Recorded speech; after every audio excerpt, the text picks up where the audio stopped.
我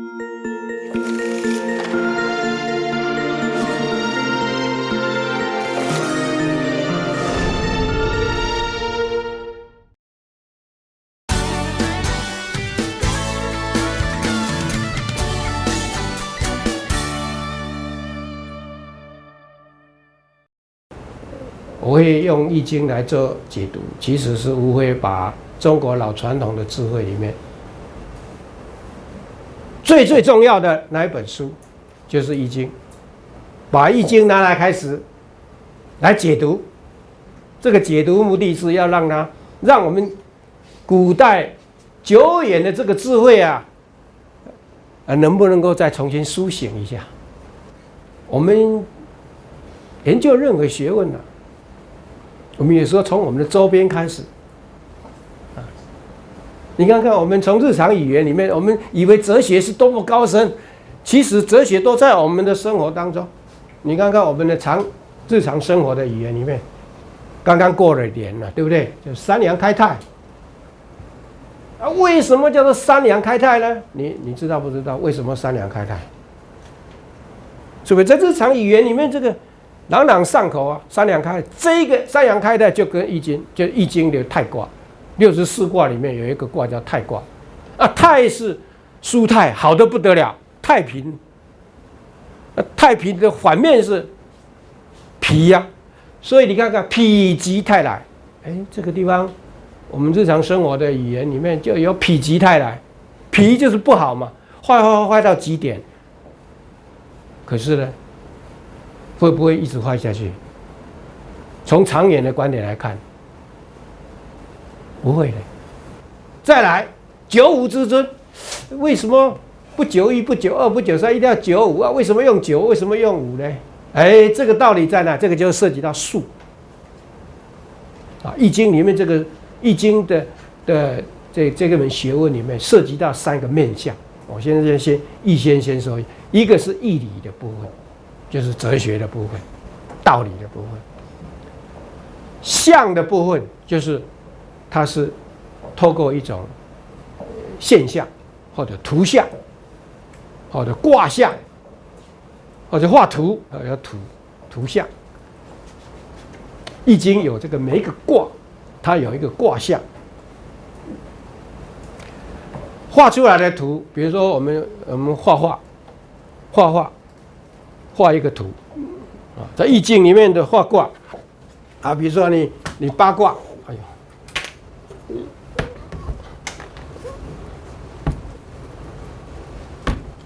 好，这3画卦，这乾卦，八卦里面的乾卦，好，再来。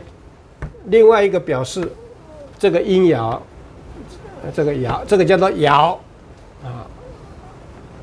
啊，这个叫做坤卦，这个八卦里面的坤卦，这个就是符号嘛。易经它有这个符号的部分，这个就是象，然后这个易经的名称，这个文字名称，这个名称有它命名何以用作乾，何以用作坤，这背后有一个符号，有符号的意义。纯粹就意义来讲，就义理啦。还有一个数，这1、2、3，那重叠起来就有，如果把它重叠起来啊，这个6，这个这样一个卦。然后再来一个，再重叠，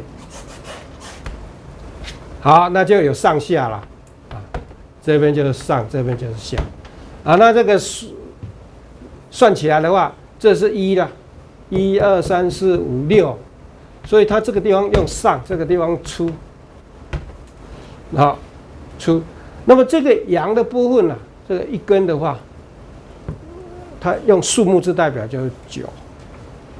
这个段的话，用数代表叫6，那么这个地方就是出9，而这个地方是92，这个地方93，这个地方就是94，这个95之尊就是指这一个95之尊。啊，你看，那易经你懂九五之争，为什么不用7啊，不用8，一定要用9呢？那为什么用5呢？这个都有道理的。我现在就告诉你，就日常生活的语言就是这样。人跟动物不一样，人有智慧啊，有思想啊，至少知道最重要一点就是按照西方哲学水果拉底的时候啊，要知道自己是什么，知如自己，就是要认识自己。所有的学问最难的学问就是要认识自己，哲学的第一要义 ，Know yourself， 要认识自己，认识自己很难呢。这个在禅宗叫做开悟啊，开悟，彻底开悟，就是认识自己，认识自己。所以我现在跟各位谈，就是让平常呢，我们不感觉到说我不读易经有什么关系。从另外一个角度来看，你不读易经就是不了解自己啊。了解整个中国文化的根底的时候，你们不能不回到六经。六经里面最具有哲学意味的，你就不能不回到易经。所以一谈到易经的时候，大家肃然起敬。好，现在跟各位讲，易经这个名词一出来了以后，哇，它是怎么一本书呢？那这个名词首先要先界定一下，因为这个名词使用太久远了哈，模模糊糊，大家讲不清楚。讲易的时候，其实有3易。第一个就是连三易，就是夏朝的易；归藏易就是商朝的易；周易就是周朝的易。周易就是指周朝的易啊，这样就划分清楚了。那么后代传下来就是周朝的易。易经这个词，易经这个词，这个经这个词什么时候开始有的？那么现在正规的讲法的话，大概是从汉朝有一个经学开始传承了以后，确定下来。班固的《汉书艺文志》，《汉书艺文志》记录易经这个词定型了。《汉书艺文志》里面记载古代的书籍，易经有上下2篇，再加上孔门传下来的传10篇，所以把它变成合起来变12篇。12篇。那这个易经就是包括经跟传。第一个，它有广义跟狭义啊。狭义的这个周易就是指那个经本身，就是符号、卦辞、爻辞这个部分。这是孔子所读的时候的那个文本。这个的经是狭义的，可是《汉书艺文志》讲的易经的经，是因为汉代尊孔啊，所以把孔门传下来。因为古代周朝孔子所读的这一本易的文本的那个叫做周易啊，把这个周易当作狭义的易，就是周朝的易，也就是孔子读的时候尾编3绝。孔子一直到了晚年爱好易经，尤其是孔子之后列国有68岁以后回到鲁国的时候呢，静下心来，开始对易经讲述，有著作，有讲述。所以后代呢，一直从孔子之后，他的学生对把孔子的这个讲学的记录一直流传到汉代的时候，把它整编起来，所谓的易传啊，这个时候易传。所以这个易经的广义，就是从《汉书艺文志》所确定的本义来讲，《汉书艺文志》所用的易经，它是广义的应用，广义的。换句话说，是易经本文就是上下2篇，再加上易传10篇，所以一共有12。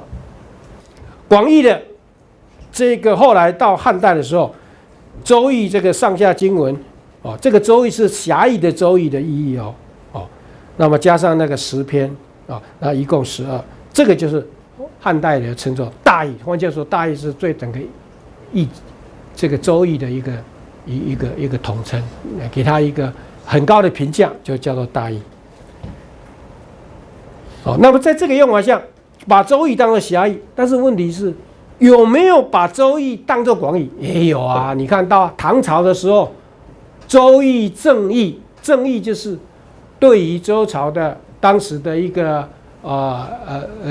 引用王弼的注啊，那给他再做一种那个时代的一个书解，在做注书的工作。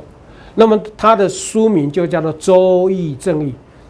那周易这个词，如果把这只当作狭义来看，那显然它包括后来的传，通通包括进去了。所以周易这个词，有时一直到宋朝朱熹，他也用周易本义。可是这个周易本义，除了经之外，也包括传10篇都在内。但是他用周易这个词，所以换句话说，名词上周易这个词。后代用的周易这个词等同易经，就是广义的。广义的。那么如果我们把它，就是说，如果把周易当作只是孔子所看到那个周朝那个原有的，不加上孔子解释的，或者弟子们所传的这些部分，那个就是狭义的。那个用周易这个名称，就是指那个原有的。周初流传下来的文献，啊，那就是最狭义的。那么到汉代的时候，《汉书》译文字，因为汉代尊孔的关系，把儒门传下来的、孔门传下来的那些解释易的10篇，也纳入视同经看待，那变成易经的经，就包括狭义的周易。2篇跟传合起来，那我现在说，我们这一堂课易经解读是当作广义用，是从汉书译文字一样。换句话说，除了经跟传，通通都是我们解读的范围。哦，这样讲就很清楚了。